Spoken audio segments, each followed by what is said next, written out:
आज की एक और सियासी खबर यह है कि प्रधानमंत्री मोदी आज जब देश के बहादुर बच्चों को मोटिवेट कर रहे थे तब उनके विरोधी उन पर सियासी हमले कर रहे थे।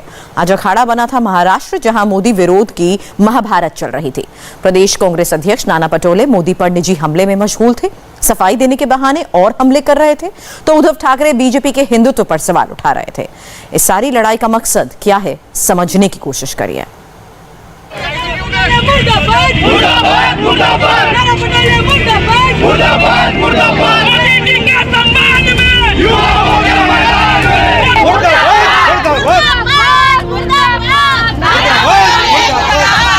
गजब की रस्म चली है सियासत में जनाब।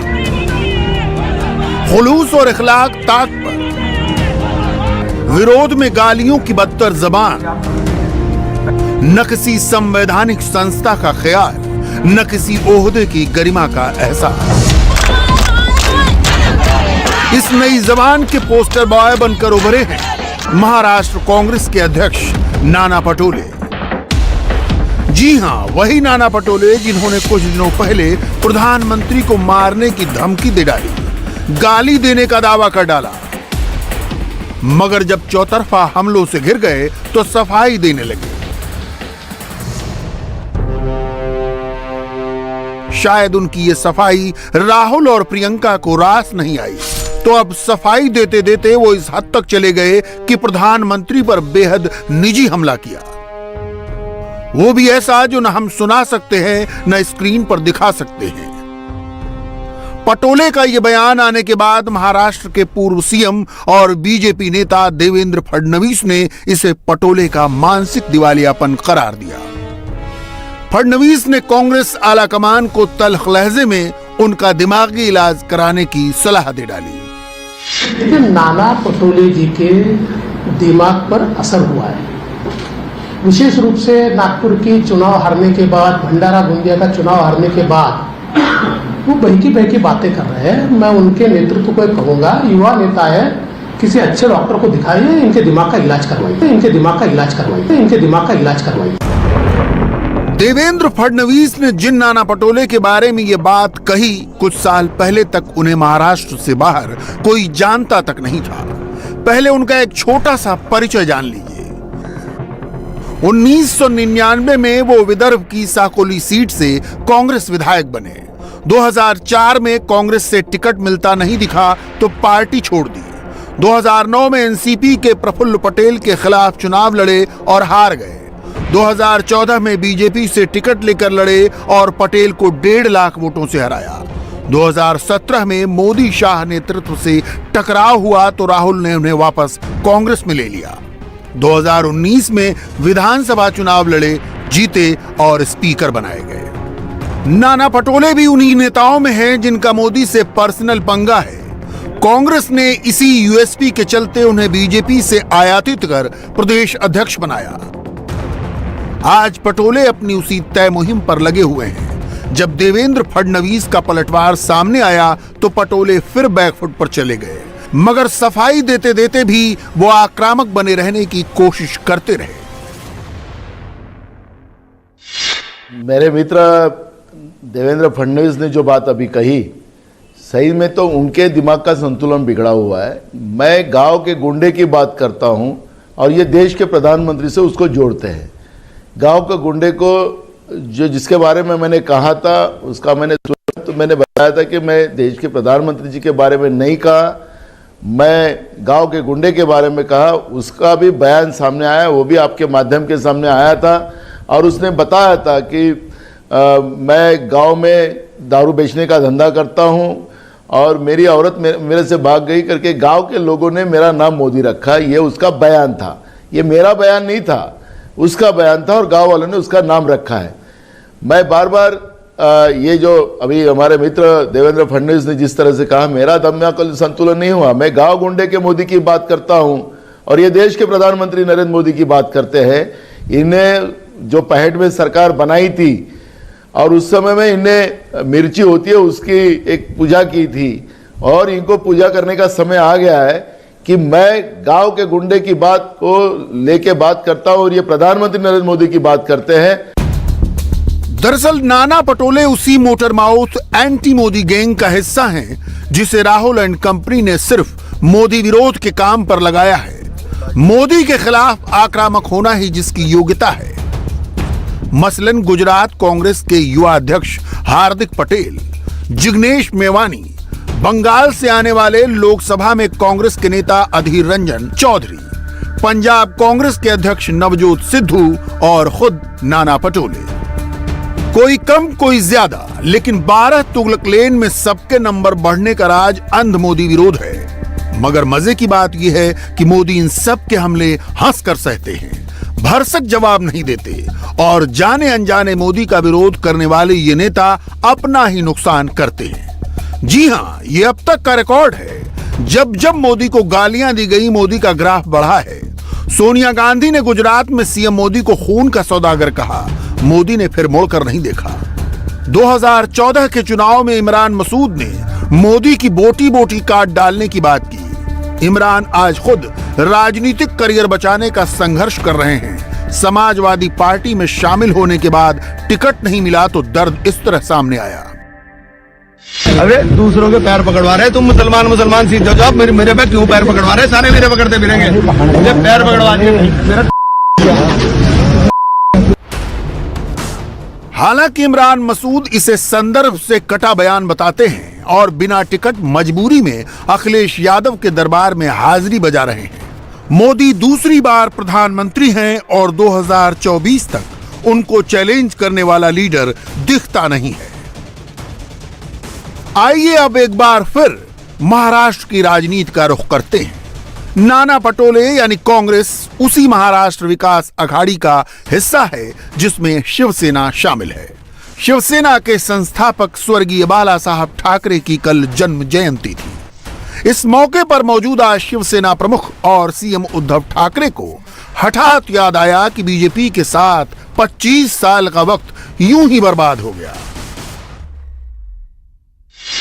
त्यावेळेला शिवसेना प्रमुखांनी आपल्याला एक दिशा दाखवली की हिंदुत्व हिंदुत्व हिंदुत्व हिंदुत्व कशासाठी? हिंदुत्वासाठी आपल्याला सत्ता पाहिजे होती। म्हणजे हिंदुत्वासाठी सत्ता की सत्तेसाठी हिंदुत्व, हा एक प्रश्न आहे। आजचं यांचं जे पोकळ हिंदुत्व आहे ते सत्तेसाठी अंगीकारलेलं एक ढोंग आहे। होय, तसंच आहे। हा एक जसे वाघाचं कातडं पांघरलेलं काय गाढव म्हणा शेळी असते, तसं यांनी हिंदुत्वाचं कातडं पांघरलेलं आहे। हे आता आपल्या लक्षात आलं, 25 वर्षांना पोहोचल्यानंतर लक्षात आलं। हे दुर्दैव आहे, कारण आपण त्यांच्यापासून मग लोक म्हणतील तुम्ही काय करतात, आम्ही काय करतो। अनेकदा आपल्यावरती टीका होते की तुम्ही हिंदुत्व सोडलं। आम्ही हिंदुत्व नाही सोडलं। मी पुन्हा एकदा सांगतो, जे मी अयोध्येत हा प्रश्न मला विचारला होता, मी बोललो होतो की आम्ही हिंदुत्वापासून कदापि दूर जाऊ शकत नाही, शकणार नाही। हिंदुत्व आम्ही कधी सोडू शकत नाही, सोडणार नाही। आम्ही भाजपला सोडलं, हिंदुत्व सुटलेलं नाही। भाजप म्हणजे हिंदुत्व नाही, त्रिवार नाही, कदापि नाही। उद्धव ठाकरे को ये इल्हाम यूं ही नहीं हुआ। ये एनसीपी और कांग्रेस की सोहबत का असर है जो उन्हें अपना हिंदुत्व बीजेपी के हिंदुत्व से अलग दिखने लगा है। मगर इतिहास की परतें उघाड़े तो बीजेपी शिवसेना का पहली बार गठबंधन 1989 में हुआ था। इसका पूरा क्रेडिट बीजेपी नेता प्रमोद महाजन को जाता है। तब केंद्र पर नजरें जमाए बीजेपी ने जानबूझकर राज्य में छोटे भाई का रोल स्वीकार किया। 1990 के विधानसभा चुनाव में शिवसेना 183 सीटों पर लड़ी और 52 सीटें जीती। उधर 104 सीटों पर लड़ने वाली बीजेपी ने 42 सीटें जीती। 1995 में शिवसेना 169 सीट पर लड़ी और 73 सीटें जीती। बीजेपी 116 सीटों पर चुनाव लड़ी और 65 पर जीती। 95 में बीजेपी शिवसेना गठबंधन की सरकार बनी। 1999 में शिवसेना 161 सीटों पर लड़ी और 69 जीती, जबकि बीजेपी 117 सीटों पर चुनाव लड़ी और 56 सीटें जीती। मगर खींचतान ऐसी चली कि सरकार कांग्रेस और एनसीपी ने बना ली। 1999 में सरकार बनाने का मौका गंवाकर बीजेपी शिवसेना अगले 15 सालों तक महाराष्ट्र की सत्ता से बाहर रही।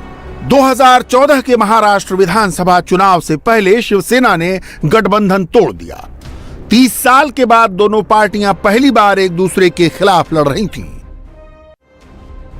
लेकिन इस बार चुनाव मोदी लहर में हो रहे थे। बीजेपी ने 260 सीटें लड़ी और 122 सीटें जीती, जबकि 282 सीट पर लड़कर शिवसेना ने सिर्फ 63। अब छोटे भाई और बड़े भाई के रोल आपस में एक्सचेंज होने ही थे। बीजेपी के देवेंद्र फडणवीस ड्राइविंग सीट पर बैठे, मगर 2019 में विधानसभा चुनाव में तस्वीर एकदम बदल गई। बीजेपी 164 सीटों पर लड़ी, उसे 105 सीटें मिली, जबकि 126 सीट पर लड़ी शिवसेना को सिर्फ 56। इसके बाद जो विवाद हुआ वो एक नए गठजोड़, नई तस्वीर का गवाह बना। हिंदुत्ववादी शिवसेना, सेकुलर कांग्रेस और मराठा क्षत्रप शरद पवार की एनसीपी के साथ एक अघाड़ी में खड़ी थी। ठाकरे के इस बयान से बीजेपी आहत है। सबसे अधिक चोट उसे अपने हिंदुत्व पर सवाल उठने से लगी है। बीजेपी को यह भी मालूम है कि कांग्रेस और एनसीपी के गठबंधन में रहते उद्धव कोई बड़ा हिंदुत्ववादी कदम उठा ही नहीं सकते, लिहाजा देवेंद्र फडणवीस ने उनकी कमजोर नस दबाई। तुमचं हिंदुत्व आहे कागदावरचं हिंदुत्व आहे, हे भाषणातलं हिंदुत्व आहे। तुम्ही औरंगाबादचं संभाजीनगर करू शकले नाही, तुम्ही उस्मानाबादचं धाराशिव करू शकले नाही, तुमच्याच घोषणा होत्या ना, नाही करू शकले तुम्ही। पण तिकडे अलाहाबादचं प्रयागराज झालं, ते त्यांनी करून दाखवलं आणि तुम्ही बोलत राहिला। हिंदुत्व जगावं लागतं, हिंदुत्व भाषणापुरतं मर्यादित नसतं। मोदीजींनी ते करून दाखवलं। आज काशी विश्वनाथाचं जे मंदिर मुघल आक्रांत्यांनी तोडलं होतं, त्या काशी विश्वनाथाला त्याचं पूर्ण स्वरूप देण्याचं काम हे मोदीजींनी करून दाखवलं। केलं तुम्ही कधी? आज प्रयागराजमध्ये हिंदूंच्या आस्थेचा कुंभ ज्या प्रकारे आयोजित करण्यात आला आणि त्याकरता ज्या सोयी तयार करण्यात आल्या, केल्यात तुम्ही कुठे?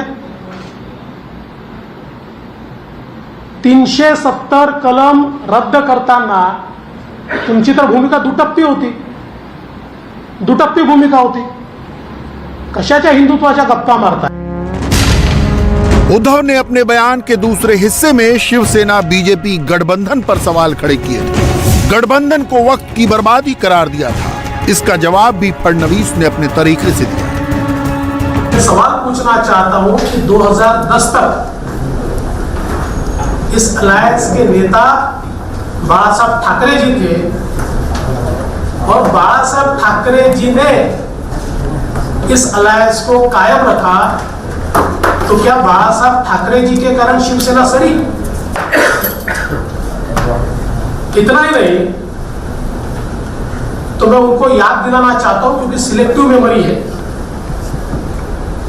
उनकी पार्टी का जब जन्म भी नहीं हुआ था, उससे पहले मुंबई में बीजेपी का कॉर्पोरेटर था।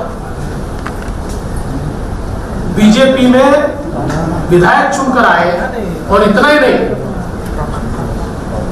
तो 1984 में शिवसेना के सांसद के उम्मीदवार, लोकसभा के उम्मीदवार बीजेपी के चुनाव चिन्ह पर चुनाव लड़े। तो कौन किसकी गोद में बैठा, ये उनको याद दिलाने की आवश्यकता है। एक जमाने में कहा जाता था कि शिवसेना और बीजेपी महाराष्ट्र के ऐसे मियां बीवी हैं जो अलग रह नहीं सकते और साथ होंगे तो तनातनी बनी रहेगी। इंडिया टीवी हर वक्त हर जगह डाउनलोड करने के लिए सर्च करें India TV news Google play store या ऐप स्टोर पर।